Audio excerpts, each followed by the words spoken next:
ಎಲ್ರಿಗೂ ನಮಸ್ಕಾರ. ಕಟ್ಟೀಸ್ ಕಿಚನ್ ಕನ್ನಡಕ್ಕೆ ಸ್ವಾಗತ. ಇವತ್ತು ಮಾಡೋಣ ಮನೆಯಲ್ಲಿ ಪಿಜ್ಜಾ.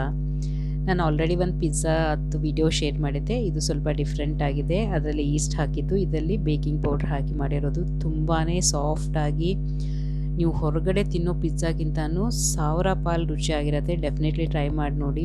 ಅಳತೆ ಸರಿಯಾಗಿ ಇಟ್ಕೊಳ್ಳಿ, ಅದೊಂದೇ ಹೇಳೋದು. ಬಾಕಿ ಎಲ್ಲನೂ ತುಂಬ ಈಸಿಯಾಗಿ ಬರುತ್ತೆ ನೋಡಿ. ಇಷ್ಟೊಂದು ಸಾಫ್ಟಾಗಿ ಮೃದುವಾಗಿದೆ, ಇಷ್ಟೊಂದು ಚೀಸಿಯಾಗಿದೆ. ಹೊರಗಡೆ ದುಡ್ಡು ತೊಗೋತಾರೆ, ಆದರೆ ಡಾಮಿನೋಸಲ್ಲೆಲ್ಲ ಇವಾಗ ಚೀಸ್ ಹಾಕೋದು ತುಂಬಾ ಕಡಿಮೆ ಮಾಡಿರೋದು. ಬಟ್ ತುಂಬಾ ಚೀಸಿಯಾಗಿರೋ ಈ ಥರ ಸಾಫ್ಟ್ ಫ್ರೆಶ್ ಪಿಜ್ಜಾ ಮನೆಯಲ್ಲಿ ಮಾಡಿ ತುಂಬ ಸರಳವಾಗಿ. ಈಗ ಇದಕ್ಕೆ ನಾನು 2 ಕಪ್ ಮೈದಾ ಹಾಕೋತಾ ಇದ್ದೀನಿ. ನೀವು ಬೇಕಿದ್ರೆ ಗೋಧಿ ಹಿಟ್ಟನ್ನು ಹಾಕ್ಕೋಬಹುದು, ಅಥವಾ 1 ಕಪ್ ಗೋಧಿ ಹಿಟ್ಟು 1 ಕಪ್ ಮೈದಾ ಹಾಕಿನೂ ಮಾಡ್ಬೋದು. ಏನೂ ಡಿಫ್ರೆನ್ಸ್ ಆಗಲ್ಲ.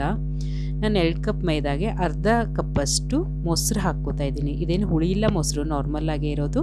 ಅದಕ್ಕೆ 1 ಚಮಚೆಯಷ್ಟು ಉಪ್ಪು, 1 ಚಮಚೆ ಸಕ್ಕರೆ ಮತ್ತು 1.5 ಚಮಚೆ ಬೇಕಿಂಗ್ ಪೌಡ್ರ್ ಹಾಕಿ ನೋಡಿ. ನೀವು ನೋಡ್ತಾ ಇದ್ದೀರಲ್ಲ, 1.5 ಚಮಚೆ ಬೇಕಿಂಗ್ ಪೌಡರ್ನ ಮೊಸರಲ್ಲಿ ಕಲಸಿದ ತಕ್ಷಣ ಅದಕ್ಕೆ ಸಕ್ಕರೆ ಉಪ್ಪು ಸೇರಿಸಿ ಮೊಸರಲ್ಲಿ ಕಲಸೋಣ. ಅದು ಉಪ್ಕೊಂಡು ಬರ್ತಾ ಇದೆ. ನೋಡ್ತಾ ಇದ್ದೀರಲ್ಲ ಹೇಗೆ ಹುತ್ತು ಹುತ್ತು ಅಂತ ಹೇಳ್ತಾರಲ್ಲ, ಈಸ್ಟ್ ಹೆಂಗೆ ಆ್ಯಕ್ಟಿವೇಟ್ ಆಗುತ್ತಲ್ಲ ಹಾಗೇ ಇದನ್ನು ಆ್ಯಕ್ಟಿವೇಟ್ ಆಗ್ತಾ ಇದೆ. ಇವಾಗ ಈ ಥರ ಆ್ಯಕ್ಟಿವೇಟನ್ನು ನಾವು ಮಧ್ಯೆ ಹಾಕ್ಕೊಂಡಿರ್ತೀವಲ್ಲ ಮೊಸರು, ಅದರಲ್ಲಿ ಮಾಡ್ಕೋಬೇಕು ಮುಂಚೆ. ಅಂದರೆ ಬೇಕಿಂಗ್ ಪೌಡರ್ನ ಆ್ಯಕ್ಟಿವೇಟ್ ಮಾಡ್ಕೊಂಡಾದಮೇಲೆ ಹಿಟ್ಟಿನ ಜೊತೆಗೆ ಕಲಿಸ್ಕೋಬೇಕು. ಇದು ಒಂದೇ ಸ್ಮಾಲ್ ಟ್ರಿಕ್ಕು. ಇದು ಒಂದು ಮಾಡಿದರೆ ನೀವು ಏನೂ ಇಲ್ಲದೇ ನೀವು ಚೆನ್ನಾಗಿ ಈಸ್ಟ್ ಇಲ್ಲದೇ ಪಿಜ್ಜಾ ಬ್ರೆಡ್ ಎಲ್ಲನೂ ಮಾಡ್ಬೋದು. ಈಗ ನೋಡಿ, ನಾನು ಮೊಸರು ತೊಗೊಂಡಿದ್ನಲ್ಲ, ಅಂಟ್ಕೊಂಡಿದ್ದ ಮೊಸರು, ಅದಕ್ಕೆ ಅದರಲ್ಲೇ ಒಂದು ಅರ್ಧ ಕಪ್ಪಷ್ಟು ನೀರು ತಗೊಂಡು ಚೆನ್ನಾಗಿ ಹಿಟ್ಟನ್ನ ಕಲಿಸ್ಕೋತಾ ಇದ್ದೀನಿ. ಮೈದಾದ ಮೇಲೆ ಡಿಪೆಂಡು. ಇನ್ನೂ ಒಂದು 2-3 ಚಮಚೆಯಷ್ಟು ಅಥವಾ ಇನ್ನು ಸ್ವಲ್ಪ 1/4 ಕಪ್ಪಷ್ಟು ನೀರು ಬೇಕಾದರೂ ಹಾಕ್ಕೊಂಡು ಈ ಹದಕ್ಕೆ ಕಲಿಸ್ಕೊಳ್ಳಿ. ತುಂಬ ನಾದ್ಕೊಳ್ಳೋದು ಬೇಕಾಗಿಲ್ಲ. ಇದಕ್ಕೆ ಸ್ವಲ್ಪ ಹಿಟ್ಟು ಕಲಸಾದ್ಮೇಲೆ ಒಂದು 2 ಟೇಬಲ್ ಸ್ಪೂನಷ್ಟು ಎಣ್ಣೆ ಹಾಕ್ಕೊಂಡು ಎಲ್ಲ ಕಡೆಗೂ ಎಣ್ಣೆ ಅಂಟ್ಕೊಂಡಿದೆ ಅನ್ನೋವರೆಗೂ 1 ನಿಮಿಷ ನಾದ್ಕೊಂಡ್ರೆ ಬೇಕಾದಷ್ಟು. ಇದು ಸಾಕಷ್ಟು. ಇದನ್ನು ಸುಮಾರು 5 ನಿಮಿಷ ನೆನೆಸ್ಬೇಕು. 4-5 ನಿಮಿಷ. ನಮಗೆ ತರಕಾರಿ ಬೇಕಲ್ವಾ, ಅಷ್ಟು ತರಕಾರಿ ಹೆಚ್ಕೋವರೆಗೂ ನಾವು ನೆನೆಸಿದರೆ ಸಾಕು. ತುಂಬ ಹೊತ್ತು ನೆನೆಸೋದು ಬೇಡ. ಇದನ್ನು ಹೀಗೆ 1 ನಿಮಿಷ ನಾದ್ಕೊಂಡು ಇದನ್ನು 5 ನಿಮಿಷ ಮುಚ್ಚಿ ಇಟ್ಕೊಳ್ಳೋಣ. ಅಲ್ಲಿವರೆಗೂ ನಾವು ಪಿಜ್ಜಾಗೆ ಬೇಕಾಗಿರೋ ತರಕಾರಿನ ಹೆಚ್ಕೊಳ್ಳೋಣ. ನಾನಿಲ್ಲಿ ಆನಿಯನ್ ಹಾಕ್ಕೊಂಡಿದ್ದೀನಿ, 1 ಈರುಳ್ಳಿ, 1 ಟೊಮೆಟೊ, 1 ಕ್ಯಾಪ್ಸಿಕಮ್ ಮತ್ತು ಸ್ವಲ್ಪ ಸ್ವೀಟ್ ಕಾರ್ನ್ ಹಾಕ್ಕೊಂಡಿರೋದು. ಈಗ ನಾವು ಪಿಜ್ಜಾ ಸಾಸ್ ಮಾಡಿಲ್ಲ, ಇದಕ್ಕೆ ಇನ್ಸ್ಟಂಟ್ ಪಿಜ್ಜಾ ಅಲ್ವಾ, ಅದಕ್ಕೆ ನಾನು 1/4 ಕಪ್ಪಷ್ಟು ಟೊಮೆಟೊ ಕ್ಯಾಚಪ್ ತೊಗೊಂಡು ಅದಕ್ಕೆ ಸ್ವಲ್ಪ ಅರ್ಧ ಚಮಚೆಯಷ್ಟು ಬೆಳ್ಳುಳ್ಳಿ, ಕುಟ್ಟಿರೋ ಬೆಳ್ಳುಳ್ಳಿ ಮತ್ತು ಪಿಜ್ಜಾ ಸೀಸ್ನಿಂಗ್ ಮತ್ತು ಆರಿಗ್ಯಾನೋ ಅದರಲ್ಲಿ ಮಿಕ್ಸ್ ಮಾಡಿದ್ದೀನಿ. ಇದೆಲ್ಲನೂ ನಾವು ಮಾಡೋ ಪಿಜ್ಜಾ ಸಾಸಲ್ಲಿರುತ್ತೆ. ಇದು ಇನ್ಸ್ಟಂಟ್ ಪಿಜ್ಜಾಗೆ ಇದು ತುಂಬಾ ರುಚಿ ಕೊಡುತ್ತೆ. ಆ್ಯಕ್ಚುಲಿ ಪಿಜ್ಜಾ ಸಾಸ್ಗಿಂತನೂ ತುಂಬ ಫಾಸ್ಟ್ ಆಗುತ್ತೆ ಮತ್ತು ತುಂಬಾ ರುಚಿ ಕೊಡುತ್ತೆ. ಸೊ ನಾನು ಹಿಂದಿನ ವೀಡಿಯೋ ನೋಡಿದರೆ ನಿಮ್ಗೆ ಅದರಲ್ಲಿ ಪಿಜ್ಜಾ ಸಾಸ್ ಹೇಗೆ ಮಾಡೋದು ಅಂತ ನಾನು ತೋರಿಸಿದ್ದೀನಿ. ಈಗ ಇದರಲ್ಲಿ ಇನ್ಸ್ಟಂಟ್ ಪಿಜ್ಜಾ ಆಗಿರೋದ್ರಿಂದ ಟೊಮೆಟೊ ಕ್ಯಾಚಪ್ಗೆ ನಾನು ಬೆಳ್ಳುಳ್ಳಿ ಮತ್ತು ಪಿಜ್ಜಾ ಸೀಸ್ನಿಂಗ್ ಆರಿಗ್ಯಾನೋ ಹಾಕ್ಕೊಂಡು ಕಲಿಸ್ಕೊಂಡಿರೋದು. ಈಗ ನೋಡಿ, ಇಷ್ಟ ಎಲ್ಲ ರೆಡಿ ಮಾಡ್ಕೊಳ್ಳೋಕ್ಕೆ ನನಗೊಂದು ಸುಮಾರು 4-5 ನಿಮಿಷ ಆಯಿತು ಅಷ್ಟು ತರಕಾರಿ ಹೆಚ್ಕೊಳ್ಳೋಕ್ಕೆ.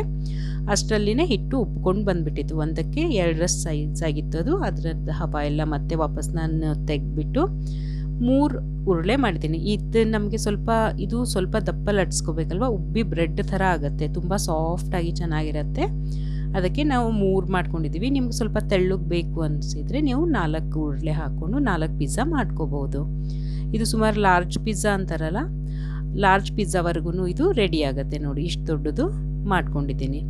ಈಗ ಇಷ್ಟು ಲಟ್ಸಾದ್ಮೇಲೆ ನೀವು ಅಳತೆ ನೋಡಿ ಎಷ್ಟು ದಪ್ಪ ಇದೆ ಅಂತ. ಸುಮಾರು 1 ಸೆಂಟಿಮೀಟರ್ ಅಷ್ಟು ದಪ್ಪ ಇದೆ ಇದು. ಇಷ್ಟು ಮಾಡಿ ಹೀಗೆ ಟ್ಯಾಪ್ ಮಾಡಿ. ಹೀಗೆ ಟ್ಯಾಪ್ ಮಾಡೋದ್ರಿಂದ ಅದರಲ್ಲಿ ಏನಾದ್ರು ಏರ್ ಬಬಲ್ಸ್ ಇದ್ದರೆ ಹೊರಟೋಗುತ್ತೆ ಮತ್ತು ಎಕ್ಸ್ಟ್ರಾ ಹಿಟ್ಟನ್ನು ಕೆಳಗೆ ಬಿದ್ದುಬಿಡತ್ತೆ. ನಾನು ನಂದು ಓವನ್ದಲ್ಲಿ, ಅದಕ್ಕೆ ಓವನ್ ಸೇಫ್ ತವಾನಲ್ಲಿ ಹಾಕ್ತಾ ಇರೋದು. ಅದಕ್ಕೇ ಡೈರೆಕ್ಟ್ ಹಾಕಿಬಿಟ್ಟು ಅದು ಉಬ್ಕೋಬಾರ್ದು ಅಂತ ನಾನು ಅದಕ್ಕೆ ಹೋಲ್ ಮಾಡ್ಕೋತಾ ಇದ್ದೀನಿ ಫೋರ್ಕಿಂದ. ಈ ಥರ ಹೋಲ್ ಮಾಡಿಕೊಂಡು ನಾವು ಟೊಮೆಟೊ ಕೆಚಪ್ ರೆಡಿ ಮಾಡ್ಕೊಂಡಿದ್ವಲ್ಲ, ಸುಮಾರು 2ರಿಂದ 2.5 ಸ್ಪೂನಷ್ಟು ಟೊಮೆಟೊ ಕೆಚಪ್ ಹಚ್ಚಿ ಎಲ್ಲ ಕಡೆಗೂ ನೀಟಾಗಿ ಸ್ಪ್ರೆಡ್ ಮಾಡೋಣ. ನೋಡಿ ಎಷ್ಟು ಚೆನ್ನಾಗಿ ಕಾಣ್ತಾ ಇದೆಯಲ್ಲ. ಹೀಗೆ ನೋಡಿದರೆ ತುಂಬ ಚೆನ್ನಾಗಿ ರುಚಿಯಾಗಿದೆ ಅನ್ನೋದು ಫೀಲಿಂಗ್ ಬಂದುಬಿಡತ್ತೆ ಫಸ್ಟ್ ಸ್ಟೆಪ್ಪಲ್ಲೇ. ತುಂಬಾ ಚೆನ್ನಾಗಿದೆ. ಇದು ನಾನು ಹಾಕ್ಕೊಂಡಿರೋ ತರಕಾರಿ. ಇದು ನಿಮಗೆ ಬೇಕಂದರೆ ಪನ್ನೀರ್ ಹಾಕ್ಕೋಬೋದು ಮತ್ತು ಆಲಿವ್ ಸಿಕ್ಕರೆ ಹಾಕ್ಕೋಬೋದು. ನಿಮ್ಗೆ ಯಾವ್ದು ಇಷ್ಟನೋ ಆ ತರಕಾರಿನ ನೀವು ಹಾಕ್ಕೋಬೋದು. ಇದೇನೂ ಇಲ್ಲ ಅಂದರೆ ಬರೀ ಸ್ವೀಟ್ ಕಾರ್ನ್ ಅಥವಾ ಬರೀ ಪನ್ನೀರ್ ಚೀಸ್ ಹಾಕ್ಕೊಂಡು ಮಾಡ್ಕೋಬೋದು. ಈಗ ನಾನು ಎಲ್ಲ ಕಡೆಗೂ ಇವನ್ನಾಗಿ ಸ್ಪ್ರೆಡ್ ಆಗೋ ಹಾಗೆ ಮತ್ತು ತುಂಬ ದಪ್ಪ ದಪ್ಪ ಇಲ್ಲದೆ ತೆಳು ಹೋಳನ್ನ ಒಂದೊಂದಾಗಿ ಸ್ಪ್ರೆಡ್ ಮಾಡ್ಕೋತಾ ಇದ್ದೀನಿ. ಈಗ ಅದರ ಜೊತೆಗೆ ಸ್ವೀಟ್ ಕಾರ್ನ್ ಹಾಕ್ಕೊಂಡಿರೋದು. ಈಗ ಮೇಲ್ಗಡೆ ಚೀಸ್ ಹಾಕೋಣ. ನೋಡಿ ಎಷ್ಟು ಚೆನ್ನಾಗಿ ಕಾಣ್ತಾ ಇದೆ ಅಲ್ಲ. ಹೀಗೆ ಚೀಸ್ ಹಾಕ್ತಾ ಇರೋದು. ನಾನು ಮೊಸರೆಲ್ಲಾ ಚೀಸ್ ಯೂಸ್ ಮಾಡಿದ್ದೇನೆ. ಆ್ಯಂಡ್ ನಾರ್ಮಲಿ ಪಿಜ್ಜಾಗೆ ಮೊಸರೆಲ್ಲಾ ಚೀಸೇ ತುಂಬ ಚೆನ್ನಾಗಿ ಬರುತ್ತೆ ಆ್ಯಂಡ್ ಪಿಜ್ಜಾನು ತುಂಬ ಟೇಸ್ಟಿ ಆಗೋದು ಮೊಸರೆಲ್ಲಾ ಚೀಸಿಂದ. ಅದಕ್ಕೆ ಅದನ್ನೇ ಯೂಸ್ ಮಾಡಿ. ನಾನು ಸುಮಾರು 2-3 ಟೇಬಲ್ ಸ್ಪೂನಷ್ಟು ಯೂಸ್ ಮಾಡಿದ್ದೇನೆ. ಈಗ ನಾನು ಡೈರೆಕ್ಟ್ ಪಿಜ್ಜಾ ಮೋಡಲ್ಲಿ ಇದನ್ನು ಬೇಕ್ ಮಾಡ್ಕೋತಾ ಇರೋದು. ನಿಮ್ಮ ಹತ್ರ ಪಿಜ್ಜಾ ಮೋಡ್ ಇಲ್ಲ ನಿಮ್ಮ ಓವನ್ನಲ್ಲಿ ಅಂದರೆ 180 ಡಿಗ್ರೀಸ್ ಪ್ರೀ ಹೀಟ್ ಮಾಡಿಬಿಟ್ಟು ಕಾನ್ವೆಕ್ಷನ್ ಮೋಡಲ್ಲಿ 12-13 ನಿಮಿಷ ಬೇಯಿಸಿದರೆ ಪಿಜ್ಜಾ ರೆಡಿ ಆಗುತ್ತೆ. ಹೈ ರ್ಯಾಕಲ್ಲಿ ಅದನ್ನು ಬೇಕ್ ಮಾಡಿ. ನೋಡಿ ಇದ್ರ ಮೇಲೆ ಇದು ಆಪ್ಷನಲ್ಲು. ನಾನು ಆರಿಗ್ಯಾನೋ ಮತ್ತು ಪಿಜ್ಜಾ ಸೀಸನಿಂಗ್ ಸ್ಪ್ರಿಂಕಲ್ ಮಾಡಿದ್ದೀನಿ. ನಿಮಗೆ ಬೇಕು ಅನಿಸಿದರೆ ಮಾಡ್ಕೊಳ್ಳಿ. ಚಿಲ್ಲಿ ಫ್ಲೇಕ್ಸ್ ಬೇಕಂದ್ರೂ ಹಾಕೋಬೋದು. ಇದು ಯಾವುದು ಇಲ್ಲದೇ ಹಾಗೇ ತುಂಬಾ ರುಚಿಯಾಗಿತ್ತು. ಡೆಫಿನೆಟ್ಲಿ ಟ್ರೈ ಮಾಡಿ ನೋಡಿ. ನಿಮ್ಗೇನಾದರೂ ಡೌಟ್ ಇದ್ದರೆ ನನಗೆ ಕಮೆಂಟ್ ಬಾಕ್ಸಲ್ಲಿ ಕೇಳಿ. ಮತ್ತು ತವಾ ಮೇಲೆ ಮಾಡೋ ಪಿಜ್ಜಾನು ನಾನು ಬೇರೆ ವಿಡಿಯೋದಲ್ಲಿ ಹಾಕಿದ್ದೀನಿ. ನೀವು ಅದನ್ನು ನೋಡಿ ಆ ಥರನೂ ಮಾಡ್ಕೋಬೋದು. ನನ್ನ ಚಾನಲ್ನ ಸಬ್ಸ್ಕ್ರೈಬ್ ಮಾಡ್ಕೊಳ್ಳಿ. Thank you very much.